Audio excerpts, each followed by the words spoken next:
Oil వేసుకొని అందులో పప్పులు వేసుకోండి. జీలకర్ర, పచ్చెనపప్పు, కరివేపాకు వేసుకోండి. ఎండుమిరపకాయలు కూడా వేసినాక ఎండుమిరపకాయలు తిప్పుకొని కరివేపాకు వెనక్కి వెళ్ళండి. ఉన్న మెరకి క్యారెట్ వేయండి. క్యారెట్ వేసుకోండి. అలాగా 10 క్యారెట్లు తీసుకోండి. అందులో ఇలా చెక్ చేసి పెట్టుకొని ఇలాగ ఇవన్నీ వేసుకున్నాక తర్వాత క్యారెట్ కోసిన వేసుకోండి. కొద్దిగా పైన ఆయిల్ వేసుకోండి. వేసినాక తిప్పుకున్నారు కదండి. తర్వాత దాని మీద మూత పెట్టేసి 10 నిమిషాలు ఉంచండి. అలా బాయిల్ చేసుకోండి. మధ్యలో ఒకసారి తిప్పుకోండి. చూడండి, అలా మూత పెట్టేసి 10 నిమిషాల దాకా అలా ఉంచుకోండి. మధ్యలో కూడా తిప్పుకోండి. ఒకసారి మాడంటేస్తుందండి. స్పూన్స్ సారీ 2 టేబుల్ స్పూన్స్ వేసాం కదండి. తిప్పుకోండి. వేసినాక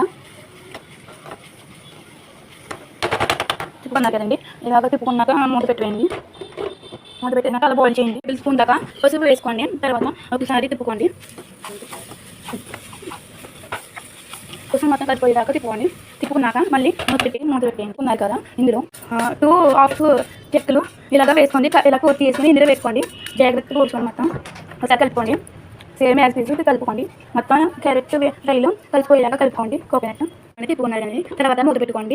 5 నిమిషాల దాకా అలాగా ఉడికించుకోండి. సిమ్లీలో పెట్టుకోండి. 5 నిమిషాల దాకా ఉంచుకున్నారు కదండి. ఇది ఒకసారి తిప్పుకోండి.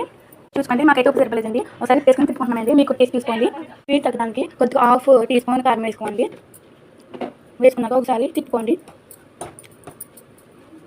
కదా ఇప్పుడు బాయిల్ చేసుకోండి. మూత పెట్టేయండి. అలాగా 5 మినిట్స్ ఉంచుకోండి. అలాగా మధ్యలో ఒకసారి తిప్పుకోండి. Tasty coconut and carrot fry ready అయిపోయిందండి. 100% టేస్టీ అండి. సరే నేను అన్నంలో కలిపి తినండి. ఉంటుంది మరి కస్తుంది.